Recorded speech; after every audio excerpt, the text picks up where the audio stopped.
Good afternoon, and welcome to our webinar on the spring statement that took place on the 26th of March 2025. I'm Alex Strickland, a solicitor, and this is Harriet Page, one of our trainee solicitors, and we both work in the Private Wealth and Inheritance Department.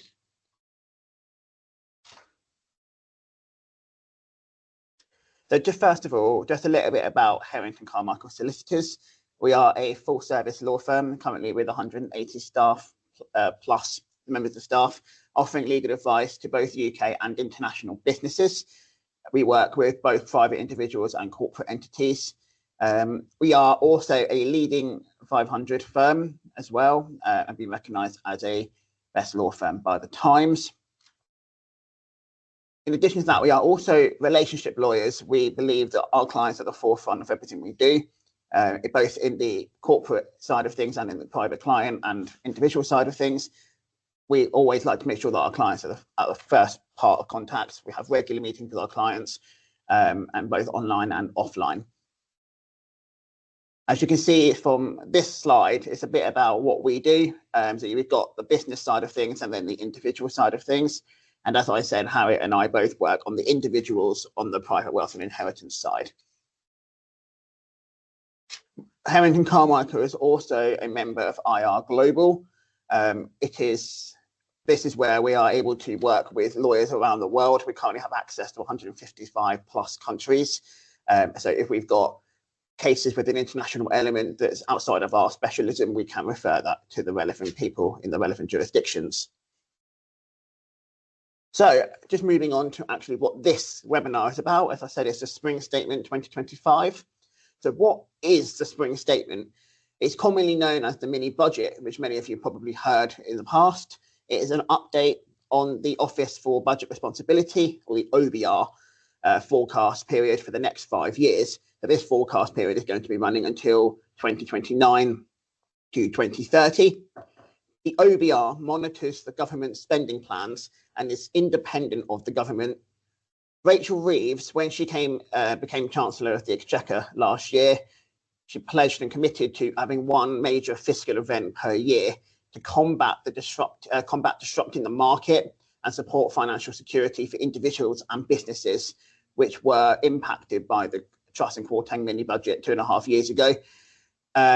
So these mini budget or the spring statements effect will be reduced. And actually brings me to the point that not much was actually mentioned yesterday, especially from a private client perspective.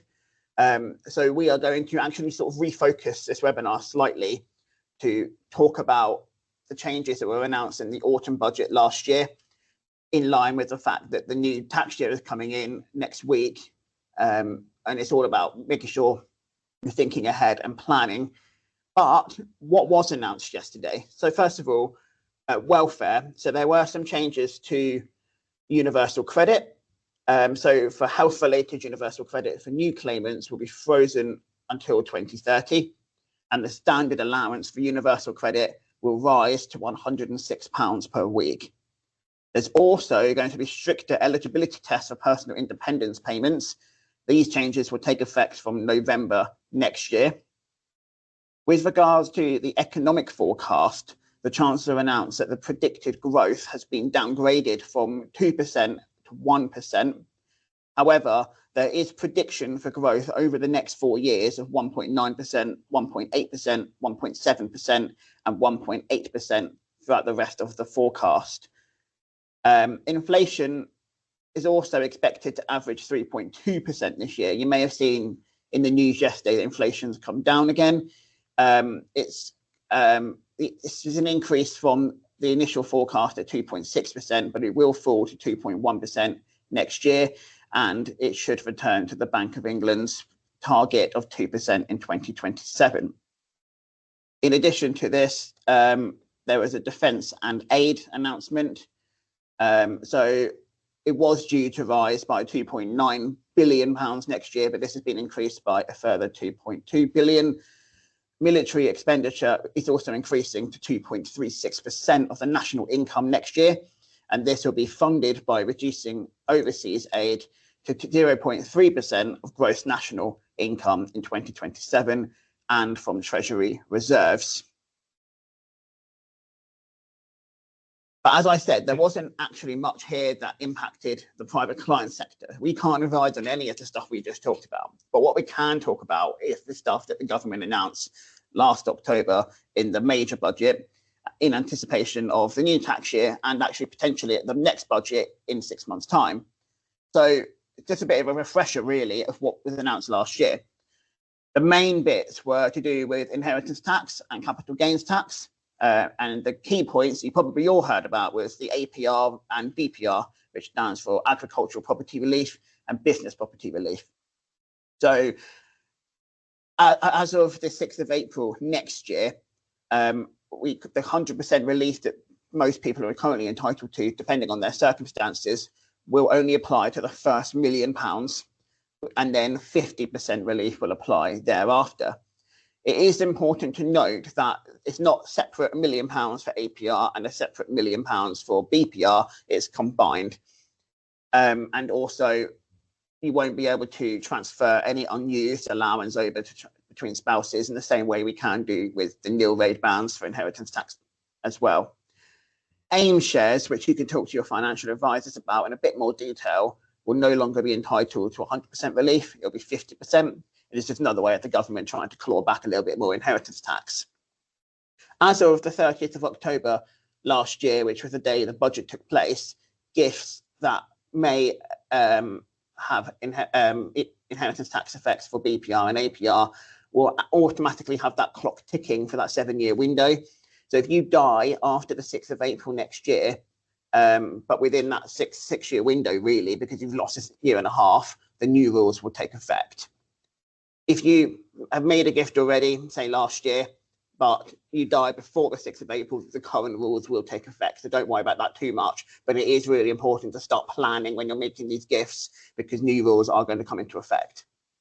Currently, I should also say that it's unknown what the impact of these rules will be on trusts. There is meant to be a consultation later this year on this point.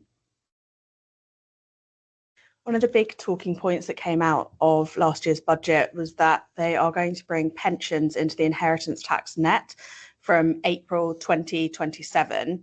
A lot of people do currently use pensions as a tool to mitigate their inheritance tax liability, as they do currently fall out of their estate.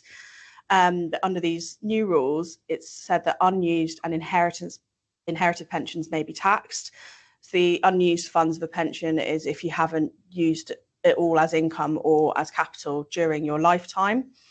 However, it is important to note we do not yet have the finalised legislation on this, and they have just recently closed a consultation about it as well. So we can't be certain how it will apply and if they will apply it as they said they were going to in the budget last year. The spousal exemption will continue to apply, and even with these changes, pensions won't need to be included in your wills because you can still nominate someone as a beneficiary to receive the funds. We advise that it's best to work with your IFA to think of solutions to mitigate the impact these changes will have on clients. And it may be that we advise more on lifetime gifting and whether you can gift sums out. But most importantly, if in doubt, consult with your IFA.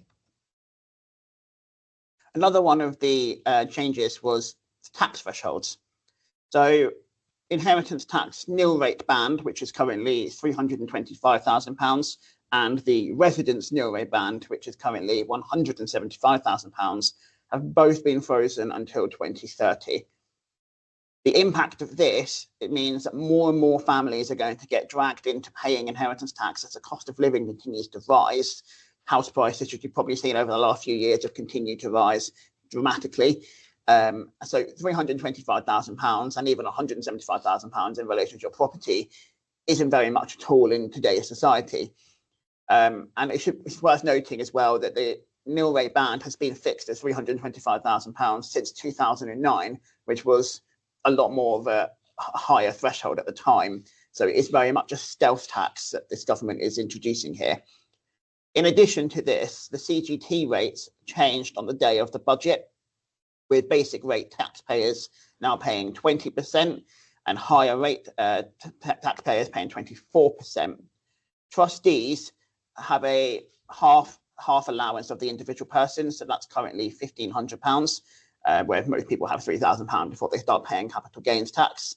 And they along with personal representatives for capital gains on an estate will pay 24%, but that still hasn't changed 20% on residential property. What we're saying here is it is really, really important to start thinking about estate planning. There are various different things we can talk about, such as whether the use of a trust would be applicable, whether lifetime gifting may be a suitable idea for you. You might want to go and speak to your financial advisor about potentially investing in AIM shares or other sort of vehicles that they can advise on. That's not something that we can talk about as such. And as we've been saying throughout, it's really important to start your estate planning as early as possible. And that includes preparing for the next budget, which will take place in October this year. So it's only 6 months away. There have been rumours that there are going to be changes made to cash ISAs, and it was thought these would be brought in via the spring statement. However, there was quite a strong pushback on this. So for the time being, the Chancellor seems to have shelved her plans. There was a rumour that there'll potentially be a decrease of £20,000 tax-free per year in a cash ISA.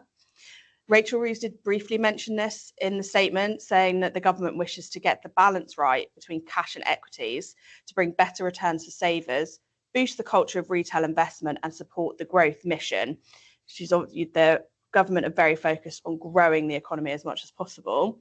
And actually during the general election, Labour touted ISA reforms and that they have a commitment to encouraging a greater use of stocks and shares ISAs. This has also been backed up by financial planners who have argued that making the stocks and shares ISAs more attractive could help more people grow their wealth over the long term and direct more capital towards productive investment. As we've said before, APR, BPR and pension changes haven't yet been implemented, and it's not guaranteed that they will either at all or in the current form that the government said in the last budget. So yet again, it's really important to try and think about your estate planning now to look at how you can mitigate tax in your lifetime. That brings us to the end of this webinar. As I said, there wasn't really too much that we could discuss. So if you have any questions at all, please don't hesitate to contact either me or Harriet with the details on this slide. And we are both available for you to talk to. We'd be happy to answer any questions you may have. Thank you very much.